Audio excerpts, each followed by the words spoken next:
ఈ ఇయర్‌లో అయితే నాకు హెల్త్ అస్సలు బాగుండట్లేదండి. ఒక 10 డేస్ బాగుంటే, ఒక 10 డేస్ అస్సలు బాగుండట్లేదు.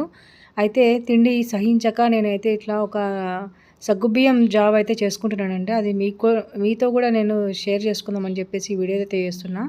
సగ్గుబియ్యం నానబెట్టి దాంట్లో కొంచెం వాటరేసుకొని అంటే సగ్గుబియ్యం మునిగేంత వరకు వాటరేసుకొని అవి బాగా ఉడికిన తర్వాత షుగరేసుకోవాలండి.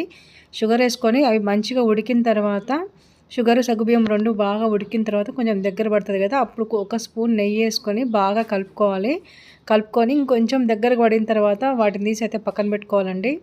పక్కన పెట్టుకొని పాలు గూడా కాగబెట్టుకొని పక్కన పెట్టుకోవాలి. ఇప్పుడు రెడీ చేసుకున్నటువంటి సగ్గుబియ్యము కొంచెం చల్లగా అయిన తర్వాత మనం ఎంతైతే తినాలనుకుంటున్నామో అంత ఒక ప్లేట్‌లో పెట్టుకొని, కాగబెట్టుకున్న పాలు గూడా వేసుకొని మంచిగా మిక్స్ చేసుకొని తినాలండి. ఇట్లా తినడం వల్ల ఏంటంటే మనకు వీక్‌నెస్ రాదు. మనకు ఒక రైస్ తిన్న ఫీలింగ్ గూడా కలుగుతదనమాట. హెల్త్ బాలేనప్పుడు ఇట్లా చేయండి. నా వీడియో నచ్చినట్టయితే లైక్ చేయండి, షేర్ చేయండి,